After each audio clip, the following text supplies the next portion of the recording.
We use our tech devices at home, work, and even the classroom, which is why we wanted to check out what's new in tech and discuss ways to better manage our devices in 2022. Tech expert Burton Kelso joins us live with his innovative ideas. Welcome back, Burton. Long time no see. Hey. I know. Hey, Desiree, I'm ready. All righty. Well, we're talking about our tech devices. They are a part of our everyday lives, and with that comes tons of passwords. But you're saying to ditch the passwords. Can you explain? Yes, passwords usually tie to things that you post on social media. You're using things like kids' names, your mom's maiden name, and probably your birth date or where you went to school. The practice that you want to get into is using passphrases, which are basically two unrelated words that form a strong password. If you need a hint on a passphrase, visit the website useapassphrase.com and you will be able to learn how to create your own passphrase for your online accounts. Oh, that's important to know, especially with hackers and stuff like that. I think the more that we can make it challenging to guess people's passphrases is better. And I have 3 to 4 of my old cell phones saved in a bin somewhere, Burton. But should we keep or toss out old tech?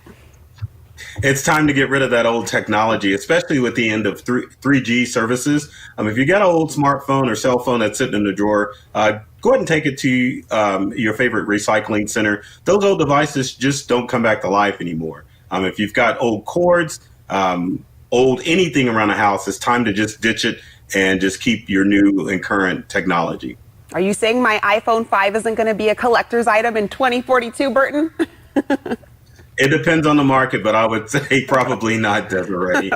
Okay, good to know. I need to toss them then instead of keeping them around. And kids are just as active and up to date on tech, if not more than adults. How can parents better protect their kids to ensure that they're being safe online?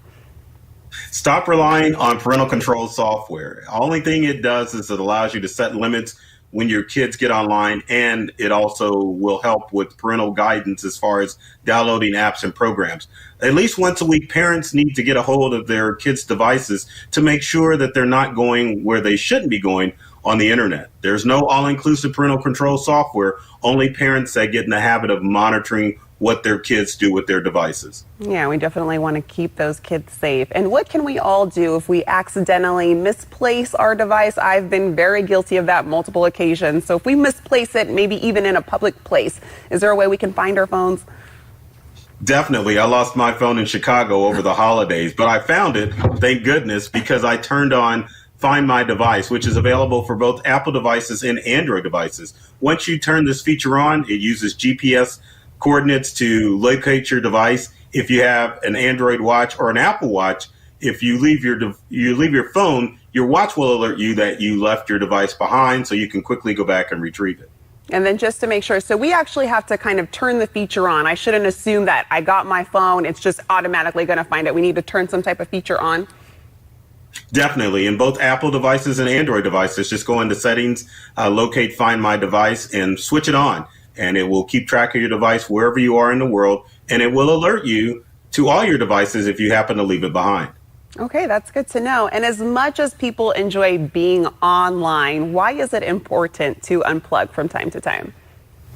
Technology is addictive, and it's designed to be addictive. And so it's important that you take control of your tech time and set limits to when you use your technology. Now, I recommend most evenings, if you're home, turn your devices off or set them on the charger. I also recommend to set aside a specific day, like set it down Sunday, to make sure that you're taking that period away from those tech devices and reconnecting with the real world. And make sure your kids do it as well, because smaller minds really can't handle the strain of being connected all the time. Yeah, especially with how popular it is to be online right now. I agree. I think it's important to unplug. Some of us wake up and we're already on our phones. We go to bed, we're on our phones. So making sure there's time to stop, rest, and enjoy each other. Burton, thank you so much for joining us. To get all your tech tips from the expert, visit burtonkelso.com.